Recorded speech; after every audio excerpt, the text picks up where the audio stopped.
कभी सोचा है कि जिस सच को हम बिल्कुल पत्थर की लकीर मानते हैं, हो सकता है वो सच हो ही ना। आज हम इसी बारे में बात करेंगे। देखेंगे कि कैसे एक ही इवेंट के दो अलग अलग सच हो सकते हैं, और इस गुत्थी को सुलझाने में हमारी मदद करेंगे महान फिलोसोफर फ्रेडरिक नीत्शे। तो चलिए शुरुआत इसी सवाल से करते हैं। क्या ये पॉसिबल है कि दो लोग एक ही चीज को एक ही वक्त पर देखें, लेकिन उनके लिए उसकी सच्चाई बिल्कुल अलग हो? आखिर हमारा दिमाग रियलिटी के साथ खेलता कैसे है? इसको ना एक छोटी सी कहानी से समझते हैं। मान लीजिए दो दोस्त हैं, इरफान और ओजस। दोनों सड़क पर एक आदमी को अजीब तरह से लड़खड़ाते हुए देखते हैं। इरफान को देखते ही लगता है, अरे ये तो नशे में है। लेकिन ओजस को पूरा यकीन है कि वो आदमी जख्मी है, उसे चोट लगी है। सोचिए, इवेंट एक, देखने वाले दो, लेकिन सच्चाइयां भी दो। ऐसा क्यों? तो इरफान और ओजस की इस पहेली को सुलझाने के लिए ना हमें चलना पड़ेगा फिलोसोफर नीत्शे के पास। उनकी एक बड़े ही रेडिकल आइडिया को समझना होगा। एक ऐसा आइडिया जो कहता है कि जिसे हम सच समझकर बैठे हैं वो शायद असली सच है ही नहीं। चलिए देखते हैं। नीत्शे ने एक बात कही थी जो सब कुछ बदल देती है। उन्होंने कहा, फैक्ट्स जैसी कोई चीज होती ही नहीं, सिर्फ इंटरप्रिटेशंस होते हैं। यानी तथ्य नहीं होते, सिर्फ व्याख्याएं होती हैं। इसका मतलब क्या हुआ? मतलब ये कि दुनिया जैसी है वो एक बात है, और हम उसे जैसा देखते हैं वो बिल्कुल दूसरी। जिसे हम सच कहते हैं ना, वो असल में बस हमारा अपना नजरिया है, हमारी अपनी कहानी। तो सवाल उठता है कि ये इंटरप्रिटेशन या व्याख्या बनती कैसे है? देखिए, ये एक कॉकटेल जैसा है।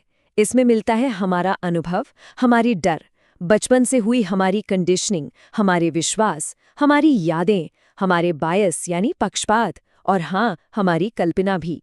इन सब चीज़ों का फिल्टर लगाकर ही हम दुनिया को देखते हैं और अपना सच गढ़ते हैं। और नीचे इसी बात को एक और कमाल की लाइन में कहते हैं, हम सच नहीं देखते, हम खुद को देखते हैं। कितनी गहरी बात है ना? इसका मतलब जब हम बाहर दुनिया को देख रहे होते हैं तो असल में हम अपने अंदर झांक रहे होते हैं, अपनी ही परछाई देख रहे होते हैं। सोचिए, इरफान और ओजस ने उस आदमी को नहीं देखा, उन्होंने अपने डर और अनुभवों को उस आदमी पर प्रोजेक्ट कर दिया था। चलिए अब इस आइडिया को आज की दुनिया में लाते हैं। देखते हैं कि कैसे पूरा का पूरा समाज मिलकर एक कन्वीनियंट ट्रूथ यानी सुविधाजनक सच तैयार करता है। एक ऐसी रियलिटी जो सबके लिए आसान हो, भले ही वो झूठी क्यों ना हो। इसी को कहते हैं सोशल ट्रूथ, मतलब एक ऐसा विश्वास जिसे सब लोग इसलिए नहीं मानते क्योंकि वो सच है, बल्कि इसलिए मानते हैं क्योंकि उससे समाज में शांति बनी रहती है, एक कंट्रोल बना रहता है। ये एक तरह से वो झूठ है जिस पर सब ने मिलकर यकीन करने का फैसला कर लिया है। और इस सोशल ट्रूथ का सबसे बड़ा, सबसे जिंदा जागता एग्जाम्पल आजकल कहाँ मिलता है? इंस्टाग्राम पर। हाँ, वही इंस्टाग्राम पर दिखाई जाने वाली सक्सेस की लाइफ।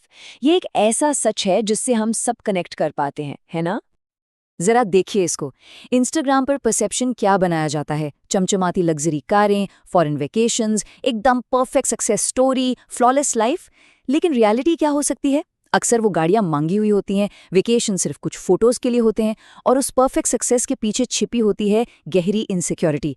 वो फ्लॉलेस लाइफ अंदर से बिल्कुल खोखली और इमोशनली एम्प्टी हो सकती है। तो यहाँ पॉइंट क्या है? पॉइंट ये है कि रियलिटी नहीं बदलती, नैरेटिव बदल जाता है।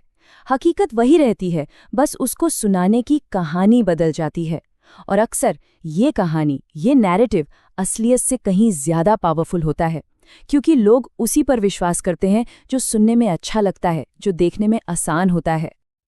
ओके, तो अब वापस चलते हैं अपनी शुरुआत वाली कहानी पर, इरफान और ओजस की कहानी पर। आखिर हुआ क्या उस कहानी में? और इससे भी जरूरी सवाल, इस इंटरप्रिटेशंस की दुनिया में हम साफ साफ देखें तो देखें कैसे? तो आखिर सच क्या था? असलियत ये थी कि वो आदमी न तो नशे में था और न ही जख्मी, वो तो बस कंफ्यूज था, किसी बात को लेकर उलझन में था। मतलब इरफान भी गलत और ओजस भी गलत। दोनों का सच असल में सिर्फ उनकी सोच थी, उनका इंटरप्रिटेशन। और यही इस पूरी बात का सबसे बड़ा सबक है। सच वो नहीं है जो है, सच वो है जिसे दिमाग मान लेता है। जो हम मान लेते हैं वही हमारी हकीकत बन जाती है। सिंपल। तो फिर इस जाल से निकला कैसे जाए? अपनी सोच को साफ कैसे रखें? यहाँ 3 कदम हैं जो मदद कर सकते हैं। नंबर 1, दुनिया पर सवाल उठाने से पहले खुद की सोच पर सवाल उठाना जरूरी है। नंबर 2, अनकंफर्टेबल सच्चाइयों को एक्सेप्ट करना सीखना होगा, क्योंकि अक्सर वही सच आज़ादी दिलाता है जो सबसे ज्यादा दर्द देता है। और नंबर 3, ये हमेशा याद रखें कि जो हम महसूस कर रहे हैं वो हमारी परसेप्शन है, रियलिटी नहीं। हमारे इमोशंस फैक्ट्स नहीं होते। और आखिर में नीत्शे का एक और विचार, जो एक बहुत ही गहरे सवाल के पास लाकर खड़ा कर देता है। वो कहते हैं, हम सच से प्यार नहीं करते, हम अपने झूठ से प्यार करते हैं। तो सोचिए, कहीं ऐसा तो नहीं कि हम सब उस सच से भागते हैं जिसमें बदलने का दर्द है, और उस आरामदायक कहानी को गले लगा लेते हैं जिसमें कोई तकलीफ नहीं। इस पर सोचना तो बनता है।